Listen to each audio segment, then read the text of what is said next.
In this episode of Monday Moments, we're talking about sheep, so sit back and stay tuned for more.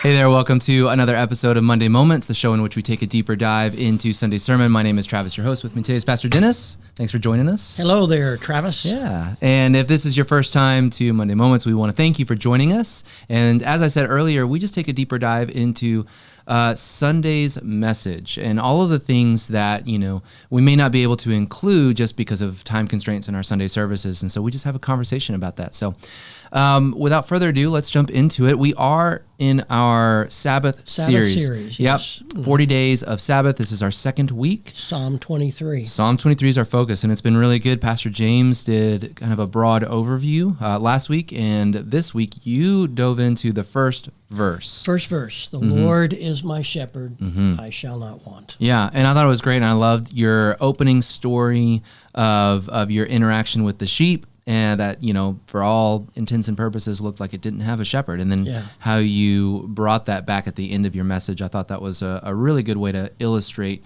kind of a personal, way to relate that. And speaking of illustrations, I kind of wanted to ask you a question, a more broad question regarding symbolism and imagery in the Bible. Mm-hmm. And really, when we're looking at Psalm 23, that's what this is. It's a big metaphor, right? To illustrate something that a spiritual truth, a biblical truth. So, broad sense, why does the Bible use imagery? Why does it use metaphor? And I remember in some research seeing that close to 30% of the Bible is written in poetry. Most of that being in Psalms, but in other places you find poetry. And why use poetic language at all? Why use metaphor? Why not just use plain, clear language? Yeah, in our world today, we really do emphasize the think and do of life. Yeah. Think is cognitive. Mm-hmm, mm-hmm. Do is behavioral. Mm-hmm. We get that cognitive behavioral mindset going. Think and do is like go over to the park and watch a squirrel. And he runs and he gets a nut and he digs a little hole, puts it in the ground, covers it up, goes and gets another nut. Repeat that. That's think and do. Right. But any kind of poetry, metaphors, art, anything is not a think and do. Yeah. It engages our emotions, and our emotions is where we connect relationally, not just with one another, but with God. Yeah. And so, as you can examine all kinds of religions and all kinds of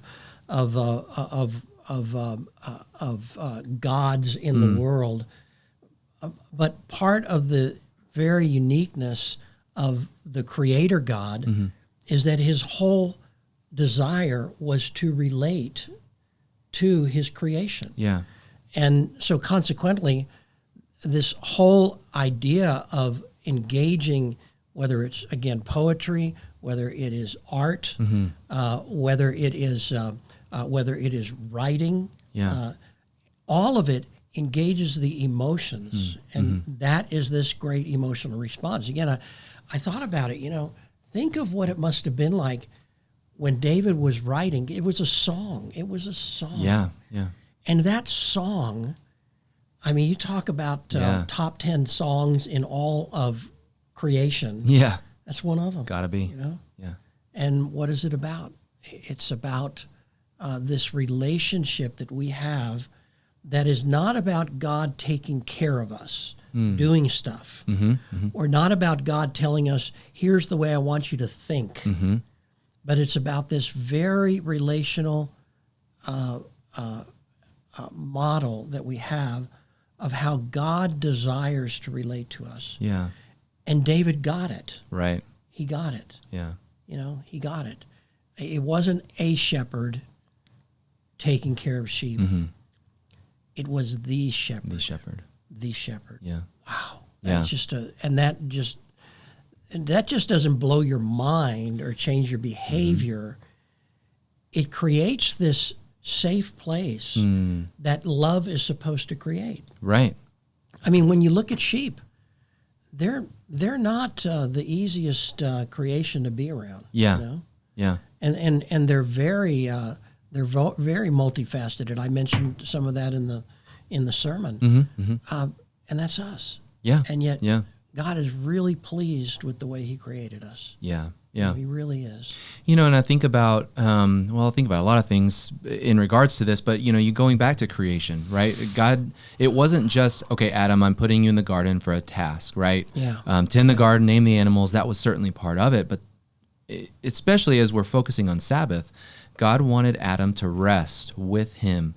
They walked together in the cool of the evening, in the cool of the morning, in the cool of the evening. And, you know, and I think too, that imagery of sheep and shepherds was probably so common in King David's day that whenever the people heard that song, they got it. They immediately got it because it was probably so much more of a relatable analogy, metaphor back then than it is now. I mean, we still get it. We understand that. But and I was listening to some Bible teachers talk about metaphor and poetry, and they used it. They explained it this way: it's a way to explain common experiences that engage the imagination, and just like what you're saying, the emotion. You know, so you say, take for example, you describe someone who is kind of closed off, or you know, someone who kind of rejects other people, push them away, say, "Oh, that person was cold to me." Well, they're not literally cold. They're not talking about temperature. They're talking about the way they act. And, you know, on the opposite end, someone who's very affectionate, very open, oh, they were very warm to me. We get that idea and that understanding of warmth and cold. And then to kind of map that with the way someone might interact with other people, it kind of paints this picture that we never would have put those two things together. But all of a sudden, it's, like you said, it's not just think and do linear basic language. Now we've got so much more, intuition that's kind of been put together to these things, and so I think it brings texture, color, nuance to our understanding of who God is, and that is what is so missing today in so many people's lives. The Lord is my shepherd. Now, again, we have a very cursory view of a very limited idea of what it means to be a shepherd. Sure. But you're right. Back then, it was one of the most common things that went on. Yeah. Everybody, in one sense or another, was probably a shepherd. You know, I mean, at some time in their life, they were taking care of the family animals. You know. Yeah. And so consequently, it became something that was so relatable. And the beautiful part of it is that even now it's relatable to us. Yeah. I mean, when we look at those words, the Lord is my shepherd, we all have a view of what that looks like. Right. You know, isn't that incredible that God, all the way back then, put this into David's heart and said, write this song. And it's relatable even to today. Yeah. When most of us have never even been around a sheep. Yeah. Let alone actually been a shepherd. Exactly. You know, but it's so relatable. So relatable. Yeah. So universal. Yeah. So kind of a follow-up question is, you know, why is the follow-up question as hard as the first question? No, I think we got the hard one. That was like, wow. Bible theology time. Yeah.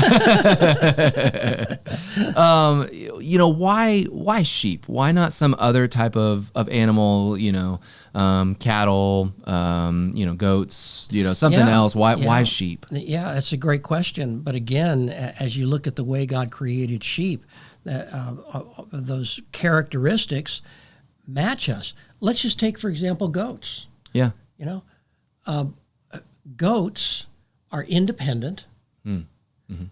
Goats don't listen. Yeah. And in fact, if you look at the enemy, Satan, how is he represented by his followers? Yeah. As a goat. Right. You know?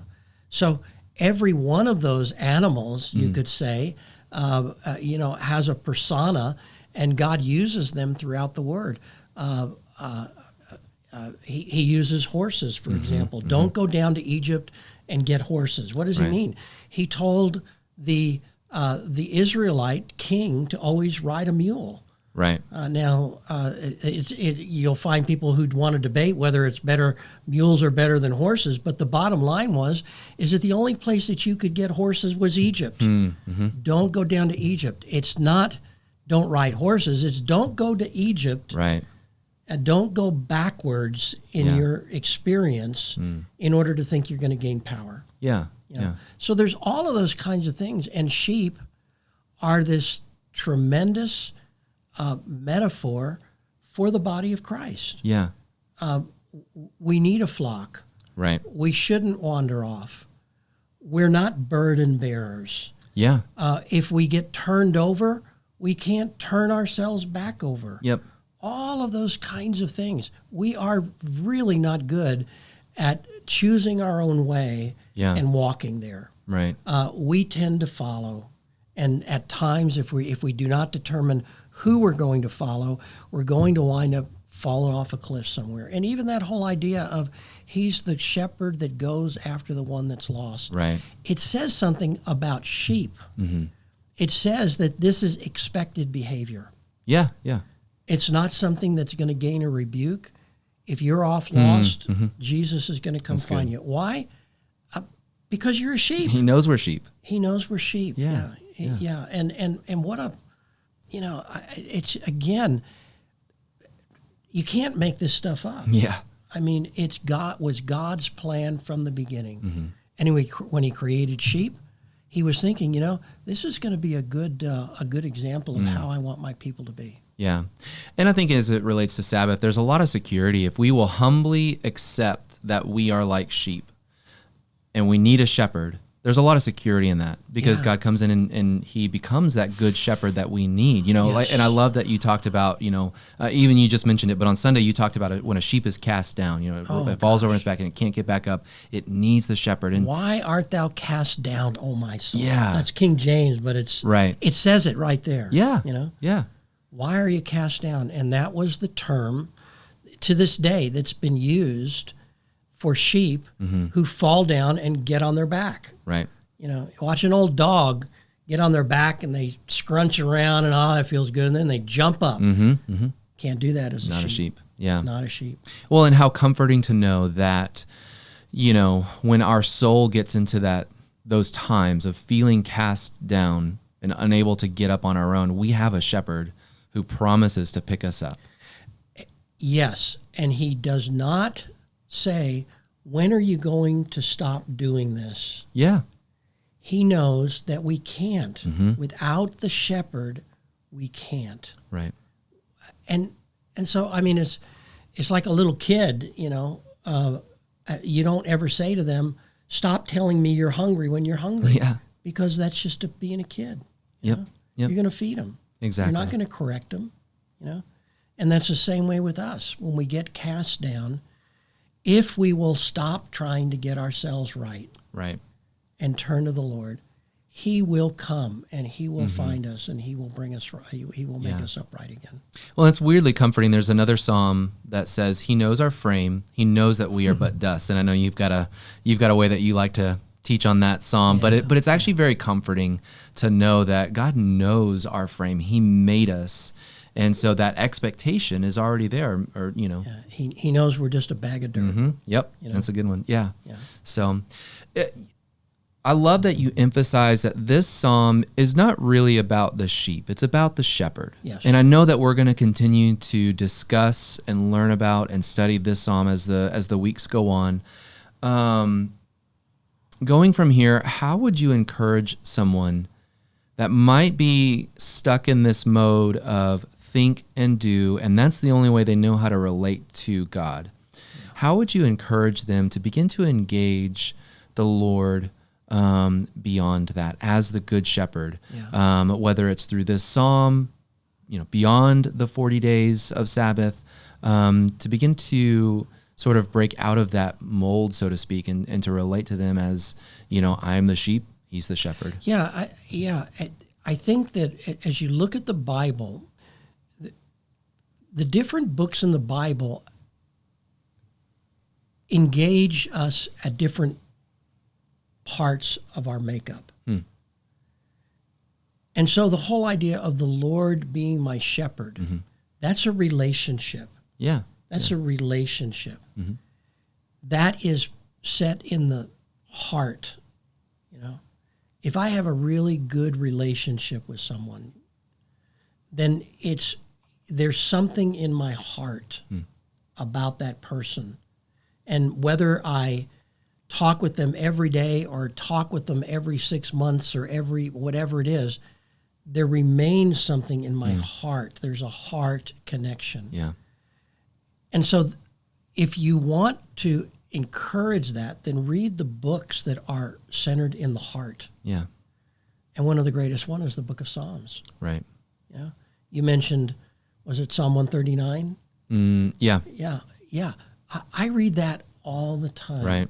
You know, because it's just a reminder of this great, great Jehovah God who seeks me out, who never lets me go. Right. You know, Psalm 131 and Psalm 133. You know, Psalm 131 even shorter than Psalm 23. Yeah. You know, it's a beautiful psalm about how we relate to God and how God relates to us. Right. And so oftentimes, you're right, we're thinking about how I can improve my relationship with God instead of this great God. His way of relating to me needs no improvement. I just need to know it. That's a really good. You know, I just need to, and rest in that. Yeah. Stop trying to always improve or to correct or to think about it. Just receive. And as I read the book of Psalms, oh my gosh, there's so much just to receive of the love of God there. Yeah. And as I receive that love, my behavior changes. It's true. Yeah. Well, and what an amazing book that you have this collection of poetry. And, you know, the more that I read it, the more I realize, wow, the experiences that we go through today really are common. You know, the Bible says, right, like no temptation has overcome you except that which is common to man. And, you know, Ecclesiastes is all about, you know, there's nothing new under the sun. What has happened now has happened before. What's going to happen has already happened before. And so I think there's a lot of comfort that we can gain from Psalms, knowing that someone has already been there. We can connect, we can relate, but then to know a step further that God sees it. Yes. God, you know, hears us, feels us, is there for us. And I think one of the most amazing things is that when you see something repeated in the New Testament, you mentioned, you know, the Jesus teaching on the shepherd, leaves the 99, goes after the one. Yeah. So this imagery of God as our shepherd, I think it's really critical that we pay attention because it's repeated. It's not just over and over in the Old Testament, but in the New Testament as well. Yeah, he said, I am the good shepherd. Yeah.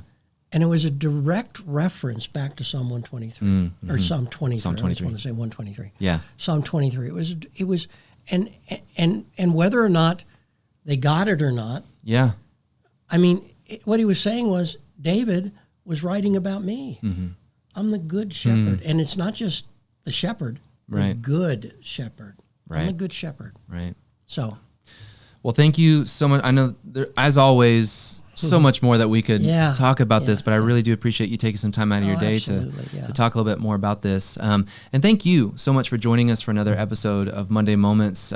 We hope that you got something out of this. We would always love to hear your feedback. And in fact, we want to hear how do you relate to the Lord as your shepherd?